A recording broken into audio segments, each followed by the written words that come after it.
Hello दोस्तों, आप सुन रहे हैं डेविल्स डार्क प्रिंसेस का एपिसोड 31। अब तक आपने सुना कि मृगांशी और चित्रा ब्लू डायमंड पैलेस आ चुकी थी। साथ ही उन दोनों के सामने ये सच आ चुका था कि जिनकी जान उन्होंने बचाई है वो और कोई नहीं बल्कि मृगांशी के पति की मां है और प्रत्युष उनका बड़ा बेटा है। वही ओमजा जी के सामने भी प्रत्युष की शादीशुदा होने की बात आ चुकी थी।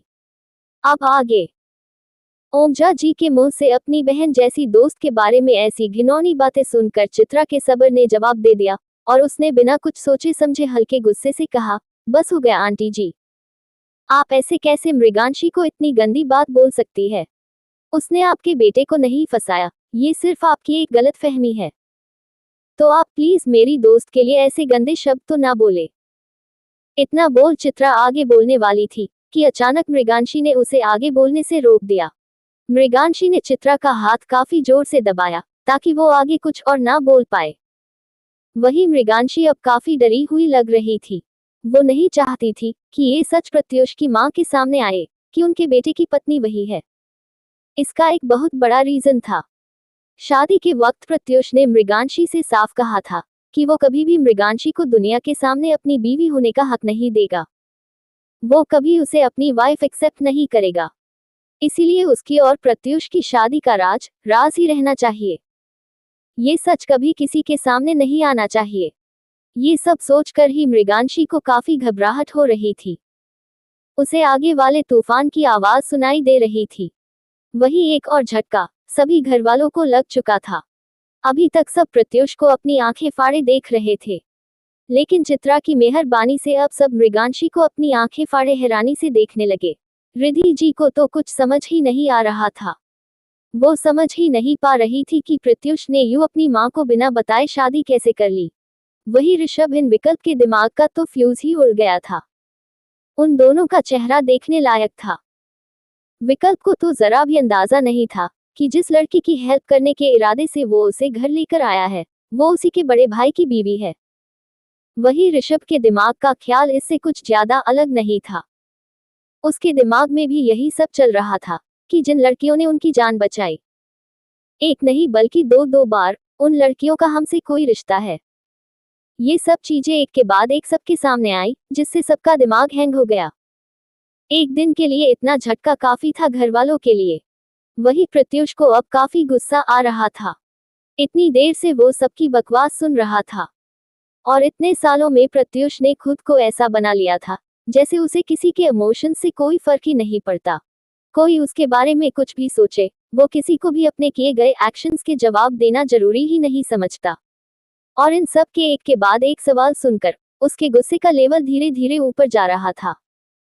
वही ओमजा जी हैरानी से मृगांशी को देख बोली, तुम ही हो मेरे बेटे की पत्नी? तुमने ही शादी की मेरे बेटे से? पर ऐसा कैसे हो सकता है? तुम कैसे हो सकती हो? तुम्हारे ना गले में मंगलसूत्र है ना मांग में सिंदूर, ये कैसी शादी की है तुम दोनों ने? आखिर ये हो क्या रहा है मेरे घर में? इतना बोल ओमजा जी अपना सिर पकड़कर सोफे और बैठ गई।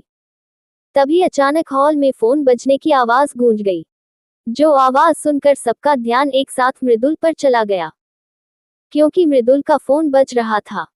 वही सबको इस तरह एक साथ खुद को देखता देख मृदुल हड़बड़ा गया और हड़बड़ाहट में ही उसने जल्दी से फोन निकाल कर देखा तो उस पर डेविड का नाम फ्लैश हो रहा था।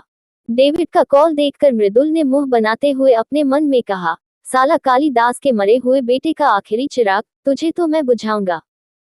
रुक जा तू, बस आने दे मुझे, बताता हूं मैं तुझे।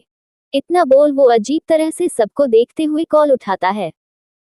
कॉल उठाते ही दूसरे तरफ की बात सुनकर मृदुल का चेहरा बिल्कुल सर्द हो गया। उसके चेहरे के एक्सप्रेशन बिल्कुल बदल गए। उसने सख्ती से बस इतना ही कहा, हम आ रहे हैं। इतना बोल उसने फोन रख दिया और एक नजर प्रत्युष पर डाली। उसकी नजरों को देख प्रत्युष समझ गया कि किसका कॉल आया था, इसीलिए वो बिना कुछ बोले एक नजर सबको देख बाहर निकल गया। उसे जाता देख मृदुल, विकल्प सहित ऋषभ भी पैलेस से बाहर निकल गए। कुछ ही देर में पैलेस के गेट से एक साथ 6 से 7 गाड़ियों के बेहद तेजी से बाहर जाने की आवाज आने लगी। ये आवाज सुनते ही अंदर खड़ी दोनों लड़कियां और दोनों माताएं समझ गई कि प्रत्युष जा चुका है। उनके जाते ही चित्रा धीरे से खिसक कर मृगांशी के पीछे हो गई, क्योंकि वो जानती थी कि अब ये दोनों आंटी उन दोनों पर खूब गुस्सा करने वाली है। इसी सोच की वजह से मृगांशी की आंखों में भी आंसू आ गए। वो समझ नहीं पा रही थी कि अब उसे क्या करना चाहिए। उसके सामने उसकी सास बैठी है, जो इस वक्त उससे बेहद नफरत करती है। यही सब ख्याल मृगांशी के दिल में दर्द पैदा कर रहे थे। तभी रिद्धि जी ने अपनी आंखें उठाकर उन दोनों को देखा। उनकी नजरें खुद पर देख चित्रा ने अपनी नजरें झुका ली। वही ओमजा जी तो बिल्कुल शांति से सोफे पर अपना सिर नीचे किए बैठी थी। वही दूसरी तरफ ऋषिकेश के सबसे बड़े होटल इंपीरियल पैराडाइज के लग्जरी स्वीट में पेंथर एलिस पर चढ़ा हुआ था और एलिस उसे अपनी सडक्टिव नजरों से देख रही थी। वो दोनों इस वक्त बेहद करीब थे। उनके बीच से हवा जाने तक की भी जगह नहीं थी। पेंथर को अपने इतने करीब महसूस करके अब एलिस से ये दूरी बर्दाश्त नहीं हो रही थी। इसीलिए उसने बेहद वासना से अपने होठों को दबाया और अपने होठों को पेंथर के गर्दन के करीब लाकर सांस लेते हुए बेहद सडक्टिव आवाज में फुसफुसाते हुए बोली, ओ बेबी, आप प्लीज और दूर मत रहो ना। बहुत इंतजार किया है मैंने तुम्हारा, मेरे इस दिल ने भी और मेरे जिस्म ने भी। इतना बोल उसने अपनी उंगलियां पेंथर के सीने पर धीरे से फेरी और आंखों में जिस्म की भूख लिए बोली, मुझसे अब बर्दाश्त नहीं होता। ये दर्द, ये आग, कम ऑन बेबी, प्लीज मुझे अपना बना लो अभी। टच मी, किस मी, टेक मी, पूरी तरह से। इतना बोल वो धीरे धीरे पेंथर के होठों को अपनी गिरफ्त में लेने के लिए आगे बढ़ी। वही उसकी बात सुन पेंथर डेविल स्माइल करने लगा। उसे देख लग रहा था कि वो ये सब एंजॉय कर रहा है। इसीलिए उसने बिना देर किए एलिस के कमर में हाथ डालकर उसे एक झटके में पलटकर अपने ऊपर कर लिया। प्रत्युष के ऐसे करने से एलिस की आह निकल गई। तभी वो बोली, अब बस बेबी, नो मोर वेटिंग। मुझे तुम्हें अपना बनाना है, प्लीज जल्दी करो। I am all yours tonight. इतना बोल वो गहरी गहरी सांसें लेने लगी। तभी अचानक उसके कानों में एक आवाज आने लगी, जिसकी वजह से उसके रोमांस में दिक्कत होने लगी। क्योंकि होटल के उस लग्जरी स्वीट के अंदर एलिस बेहोशी में जमीन पर पड़ी हुई थी। इस वक्त रात के 8 बज चुके थे, लेकिन वो सुबह से ही बेहोश थी। लेट पर ओमजा के किडनैपिंग की फुटेज देखते देखते उसने इतनी पी ली थी कि वो नशे में कब बेहोश हो गई उसे पता ही नहीं चला। उसके कानों में काफी देर से एक आवाज आ रही थी, जिस वजह से उसके बेहोशी में खलल पड़ रहा था। तभी अचानक एक बाल्टी ठंडा पानी एल्कीस के मुंह पर आकर लगा। छपाक की आवाज करते हुए डेविड ने बेहद तेजी से एलिस के मुंह पर पानी मारा, जिससे एलिस हड़बड़ाते हुए उठ गई और जोर जोर से सांस लेने लगी। जैसे ही वो अपने सेंस में आई, वो हैरानी से अपने आसपास जमीन में देखने लगी। जहां अभी तक वहां वो और पेंथर रोमांस कर रहे थे, वही अब वहां हर जगह पानी फैला हुआ था। अचानक से पेंथर के गायब हो जाने की वजह से एलिस गुस्से से तिलमिला गई। उसने उसी तिलमिलाहट में अपना सिर उठाकर देखा तो डेविड उसके ठीक सामने डेविल स्माइल कर रहा था। उसे देखते ही एलिस के चेहरे के रंग उड़ गए। उसने हड़बड़ाते हुए पूरे कमरे में अपनी नजर दौड़ाई तो उसकी आंखें हैरानी से फैल गई, क्योंकि इस वक्त उसके कमरे में एक से बढ़कर एक बाउंसर्स और बॉडीगार्ड्स ब्लैक सूट पहने खड़े थे। तभी एलिस की नजर एक जगह जाकर थम गई और अचानक से उसके शरीर के रोंगटे खड़े हो गए। उसके शरीर में एक सिहरन सी पैदा हो गई। इस वक्त उसके ठीक सामने बड़े से सोफे पर अपने पैर पर पैर चढ़ाए एक आदमी बैठा था, जिसके चेहरे पर एक मास्क लगा हुआ था। उस मास्क पर एक अजीब सा ब्लैक पैंथर बना हुआ था। उन सभी गार्ड से घिरे शख्स का ऑरा इस वक्त काफी भयानक लग रहा था। उसके आसपास से काफी नेगेटिव वाइब्स आ रही थी। उसे देख लग रहा था कि आज वो अपने असली रूप में है। उस शख्स के पीछे अपने हाथ बांधे खड़ा एक शख्स, जिसके चेहरे पर भी वही मास्क मौजूद था, वो अपना मास्क उतारते हुए बोला, नींद से जाग गई मिस एलिस, पर अफसोस ज्यादा देर तक तुम्हारी आंखें खुली नहीं रहेंगी। इतना बोल वो आदमी एक खतरनाक स्माइल करने लगा। वही उसकी बात सुन एलिस हैरानी से उन लोगों को देख रही थी। उसे समझ नहीं आ रहा था कि अचानक से ये सब क्या हुआ। अभी कुछ देर पहले तक तो सब कुछ उसके कंट्रोल में था, तो अब ऐसे अचानक पासा कैसे बदल गया। इतना सोच उसने झट से सामने लगी लेड की तरफ देखा, जो इस वक्त बंद पड़ी थी। उसे देख अब जाकर एलिस को सारा माजरा समझ आ रहा था। तभी सामने बैठा भयानक ऑरा वाला शख्स अपनी दमदार आवाज में बोला, तुम दोनों बाप बेटी के दिमाग में एक बार में बात नहीं जाती है ना? मैंने तुमसे कहा था कि मुझसे दूर रहो, और मेरे परिवार से भी।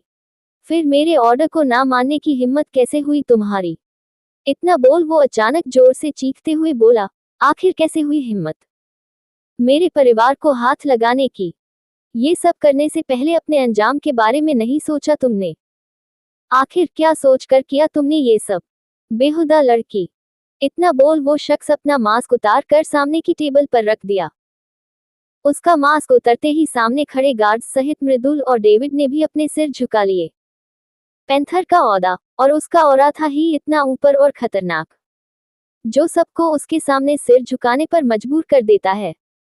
इस वक्त एलिस के सामने प्रत्युष पैंथर के गेटअप में बैठा था, जिसे देख अचानक एलिस के चेहरे पर डेविल स्माइल आ गई। देखते देखते उसके आंखों में पैंथर को अपना बनाने का जुनून दिखने लगा, जो पैंथर को चुभता हुआ महसूस हो रहा था। तभी एलिस ने प्रत्युष के सामने रखे टेबल पर हाथ रख उसके सहारे खड़े होते हुए कुछ बोलने को हुई कि अचानक उसकी दर्द से भरी चीख उस पूरे कमरे में गूंज गई। उसकी चीख सुनते ही प्रत्युष के चेहरे पर एक बेहद सैटिस्फैक्शन से भरी खतरनाक स्माइल आ गई, और एलिस अपने हाथ को टेबल से छुड़ाने की कोशिश करने लगी। उसके चेहरे पर दर्द की लकीरें साफ दिखाई दे रही थी, क्योंकि उसके टेबल पर हाथ रखते ही कमरे के कोने में खड़ा विकल्प गुस्से से तिलमिलाया हुआ आया और अपने पैरों से एक नोकीलीदार की चाकू निकाल कर एक सेकंड कर अंदर ही एलिस के हथेली के आर पार कर दिया। ऐसा होते ही एलिस दर्द से तिलमिला गई। उसके हाथ से खून की धारा बहने लगी। टेबल में चाकू काफी अंदर तक घुस जाने की वजह से एलिस चाहकर भी अपना हाथ हिला नहीं पा रही थी। विकल्प काफी देर से अपना गुस्सा दबाए उसी कमरे में ऋषभ के साथ एक कोने में खड़ा था, या ये कहे कि वो सही टाइम का वेट कर रहा था, जो मिलते ही उसने अपनी निशाना साध दिया। इस वक्त विकल्प भी काफी खतरनाक लग रहा था। उसके आंखों में भी खून उतर आया था। उसने गुस्से से ही चिल्लाते हुए कहा, तेरी हिम्मत कैसे हुई हमारी फैमिली को टारगेट करने की? इस बार तूने सारी हदें पार कर दी है। जी तो कर रहा है अभी यही मार कर गाड़ दूं तुझे, लेकिन मजबूर हूं, वरना आज तुझे विकल्प सूर्यवंशी से कोई भी नहीं बचा सकता था। इतना बोल वो गुस्से से आगे बढ़ने को हुआ कि सामने बैठे पैंथर ने अपने एक हाथ कर इशारे से विकल्प को रोक दिया। पैंथर की बात ना मानने की हिम्मत खुद उसके भाई में भी नहीं थी, इसीलिए उसके इशारे को समझते हुए विकल्प पीछे हट गया। वही पैंथर ने अब एक सिगरेट जलाई और उसके लंबे लंबे कश भरने लगा। सामने बैठी एलिस, जिसके चेहरे पर अभी तक दर्द दिख रहा था, वो चेहरा अब एक्सप्रेशनलेस हो चुका था। उसका चेहरा अब धीरे धीरे गुस्से से भर रहा था। उसके दिमाग में काफी कुछ चल रहा था। वही पैंथर की नजरें पर उसके चेहरे के भावों पर बराबर बनी हुई थी। तभी वो अपनी दमदार आवाज में गुर्राते हुए बोला, क्या हुआ? समझ नहीं आ रहा है कि ये सब कैसे हुआ? कुछ ही पल में सब बदल कैसे गया? और सबसे बड़ी बात कि मैं यहाँ क्या कर रहा हूँ? मुझे तो तुमसे अपने परिवार की जान की भीख मांगनी चाहिए थी ना, तो मैं यूं तुम्हारे सामने कैसे बैठा हूँ? तो इसका जवाब तो मैं भी देखना चाहता हूँ। आओ साथ में देखते हैं कि तुम्हारा बनाया इतना फूल प्रूफ प्लेन फेल कैसे हुआ। इतना बोल वो डेविड को इशारा किया। पैंथर का इशारा समझ डेविड ने अपना सिर हाँ में हिलाया और आगे बढ़ लेड स्क्रीन के पास गया और उसमें कुछ चेक करने लगा। कुछ देर देखने के बाद डेविड बोला, बॉस, कैमरा डिस्ट्रॉय हो गया है, पर डिस्ट्रॉय होने से पहले की फुटेज सेव हो चुकी है। इतना बोल वो एक बार पीछे मुड़कर पैंथर को देखा। उसके देखने पर पैंथर ने अपनी पलकें झपका दी, जिसे समझकर डेविड ने कैमरा डिस्ट्रॉय होने से पहले की फुटेज चला दी। फुटेज प्ले होते ही कमरे में मौजूद हर एक शख्स की नजरें उस पर जाकर टिक गई। दोस्तों आज के लिए इतना ही। अगले एपिसोड में आप सुनेंगे कि प्रत्युष मृगांशी का हाथ पकड़कर भागे जा रहा था। वो जंगल के अंदर की तरफ भाग रहा था। मृगांशी काफी डरी हुई थी। साथ ही उनके पीछे से लगातार फायरिंग हो रही थी, जिससे बचते हुए प्रत्युष और मृगांशी भाग रहे थे। भागते हुए वो दोनों काफी अंदर तक आ चुके थे, जहां दूर दूर तक सिर्फ अंधेरा ही अंधेरा था। वहीं दूसरी तरफ मृदुल अपनी गाड़ी बहुत तेजी से ऋषिकेश की अंधेरी सड़कों पर भगा रहा था। उसके बगल में चित्रा बैठी टेंशन से पागल हुए जा रही थी। उसके चेहरे पर घबराहट दिख रहा था। तभी कुछ देखकर चित्रा के भाव बिल्कुल बदल गए। इस कहानी में आगे क्या होने वाला है, ये सब जानने के लिए सुनिए डेविल्स डार्क प्रिंसेस का अगला एपिसोड सिर्फ कहानी बॉक्स एफएम पर। दोस्तों एक बात और, कल मेरा एग्जाम है, जिसकी वजह से कल मैं कोई एपिसोड अपलोड नहीं कर पाऊंगी। तो प्लीज आप लोग परसों का इंतजार कर लेना। Thank you.